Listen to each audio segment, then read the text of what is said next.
নমস্কার বন্ধুরা, আমি শিলিগুড়ি থেকে বীণা পানি শিল্পী। শিলিগুড়িতে খুব সুন্দর সুন্দর গণেশ পুজো হয়। এটি হলো পাকুড়তলার আগে একটি গণেশ পুজো। এখানে ছোট্ট গোপালকেও দেখা যাচ্ছে। এই পুজোটি আমতলা ক্লাব ছাড়িয়ে ওখানে হয়েছে। শ্রীকৃষ্ণ এখানে গণপতির মাথার উপরে বসে আছেন। এই পুজোটি রাজীব মোড়ে হয়েছে।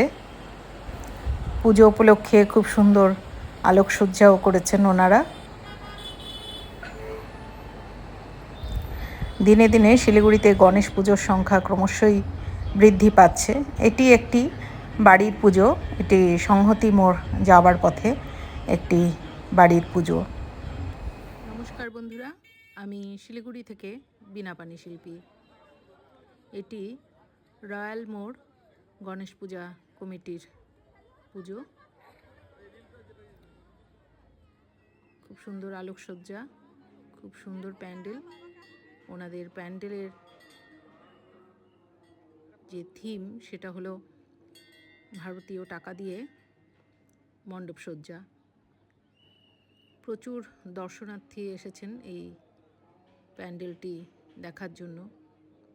দেখুন ভারতীয় টাকাগুলো, খুব সুন্দর একটি ভাবনা, অপূর্ব সুন্দর মণ্ডপসজ্জা। সবাই তাদের মোবাইলে এই মণ্ডপকে ধরে রাখতে চাইছেন স্মৃতি করে।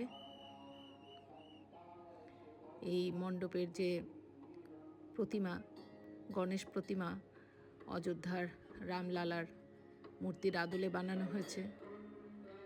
ভীষণই সুন্দর, সকলের ভীষণই ভালো লেগেছে এই প্যান্ডেল। গণেশ চতুর্থী বা গণেশ উৎসব হিন্দু দেবতা গণেশের বাৎসরিক পূজা উৎসব। শিব ও পার্বতী পুত্র গজানন গণেশ হিন্দুদের বুদ্ধি, সমৃদ্ধি ও সৌভাগ্যের সর্বোচ্চ দেবতা।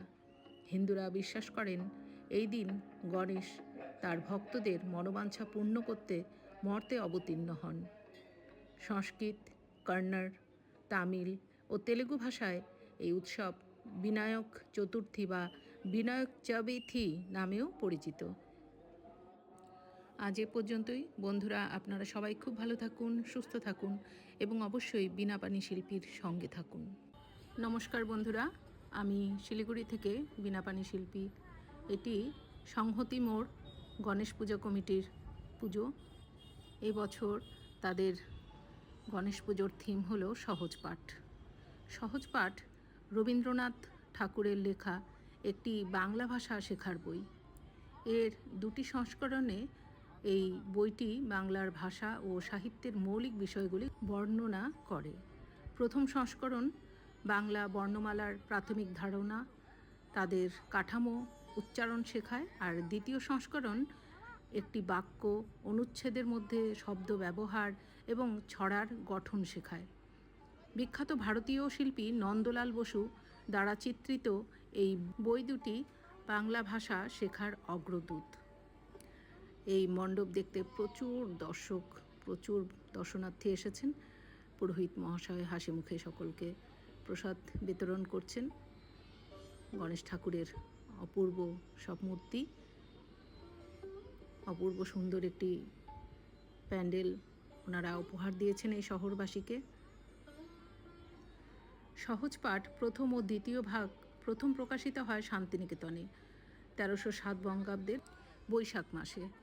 এত বছর পরেও বাঙালির মাতৃভাষায় শিশু পাঠ হিসাবে এই দুটির প্রয়োজন আগের মতোই আছে। সহজ পাঠ আজও অপ্রতিদ্বন্দ্বী। বর্ণপরিচয়, শব্দ গঠন, ভাব প্রকাশ সব আছে সহজ পাঠে। প্যান্ডেল থেকে প্রসাদের আয়োজন করা হয়েছে। সবাই খুব ভালো থাকুন বন্ধুরা।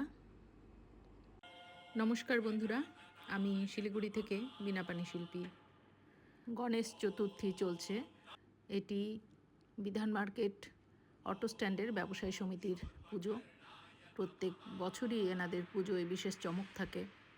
অপূর্ব মণ্ডপ সজ্জা সঙ্গে অপূর্ব প্রতিমা সকলের মন ভরিয়ে দেয়।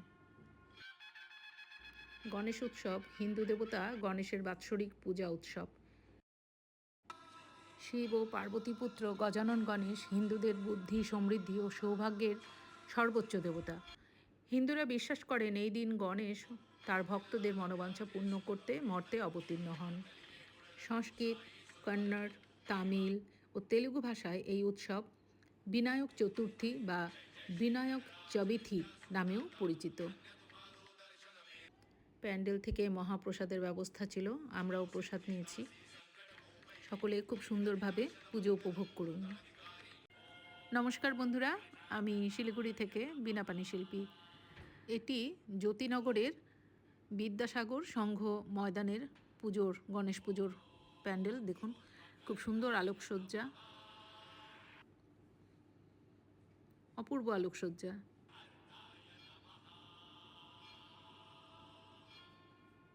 গণপতি দেবতা। এখানে আর্ট কম্পিটিশন হয়েছে, তো আজকে তার পুরস্কার বিতরণী আছে। এই যে আমার স্বামী কাঞ্চন, এই যে বসে আঁকো প্রতিযোগিতা হয়েছে, তার আজকে পুরস্কার বিতরণ।